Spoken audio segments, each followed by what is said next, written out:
টেঙাপুখুৰীত অকনিৰ বজাৰ বিদ্যালয়ৰ শ্ৰেণীকোঠা এৰি বিক্ৰেতাৰ ৰূপত এটা কণকণ শিক্ষাৰ্থী ছাত্ৰ-ছাত্ৰীসকলক পুথিগত জ্ঞানতে আবদ্ধ নাৰাখি শিক্ষক-শিক্ষয়িত্ৰীসকলে শিশুৰ মাজত উদ্যমিতা বিকাশৰ বাবে অকনিৰ বজাৰ শীৰ্ষক বজাৰৰ ব্যৱস্থা কৰি শনিবাৰে টেঙাপুখুৰী প্ৰেক্ষাগৃহত স্থাপন কৰিলে এখন অস্থায়ী বজাৰ। চৰাইদেউ জিলা মাহমৰা সমষ্টিৰ অন্তৰ্গত 40 নং টেঙাপুখুৰী নিম্ন বুনিয়াদী বিদ্যালয়ৰ ছাত্ৰ-ছাত্ৰী অভিভাৱক-অভিভাৱিকা আৰু শিক্ষক-শিক্ষয়িত্ৰীৰ সহযোগত শনিবৰীয়া চৰাৰ এক বিশেষ আকৰ্ষণ বজাৰ শনিবাৰে টেঙাপুখুৰী প্ৰেক্ষাগৃহত অকনিৰ বজাৰ নামেৰে ছাত্ৰ-ছাত্ৰীসকলে ঘৰত উৎপাদিত থলুৱা বিভিন্ন বিধৰ শাক-পাচলিৰে এখন বজাৰ অস্থায়ীভাৱে আয়োজন কৰা হয়। এই অকনিৰ বজাৰ উদ্বোধন কৰে অঞ্চলটোৰ এগৰাকী অৱসৰপ্ৰাপ্ত শিক্ষক তথা সমাজকৰ্মী বৈকুণ্ঠ বৰকাকতিয়ে। উক্ত অনুষ্ঠানত বিদ্যালয়খনৰ প্ৰধান শিক্ষয়িত্ৰী ৰীতা কলিতাকে প্ৰমুখ্য কৰি অঞ্চলটোৰ কেইবাগৰাকী বিশিষ্ট ব্যক্তি উপস্থিত থাকে।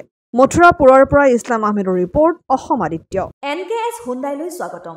নৰ্থ ইষ্টৰ প্ৰথম GDSI 2.0 ফিচাৰ্ছ ডিলাৰ হৈছে NKS হুণ্ডাই। অত্যাধুনিক সা-সুবিধাৰে তৈয়াৰী মষ্ট আপডেটেড হুণ্ডাই ডিলাৰ এতিয়া ডিব্ৰুগড়ত।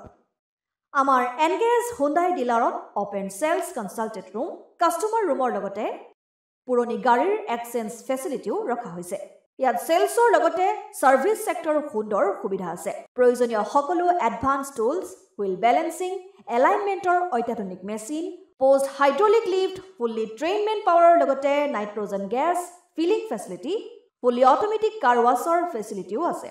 লগতে NKS হুণ্ডাই ডিলাৰে কাষ্টমাৰসকলৰ সুবিধাৰ্থে মোবাইল ছাৰ্ভিচ ভেনৰো ব্যৱস্থা ৰাখিছে, য'ত হাইড্ৰলিক লিফ্ট, ৱাছিং facility, wheel balancing, tyre pressure check কৰাৰ লগতে বহুখিনি সুবিধাই উপলব্ধ আছে। NKS হুণ্ডাইলৈ আহক আৰু সুবিধাসমূহ গ্ৰহণ কৰক।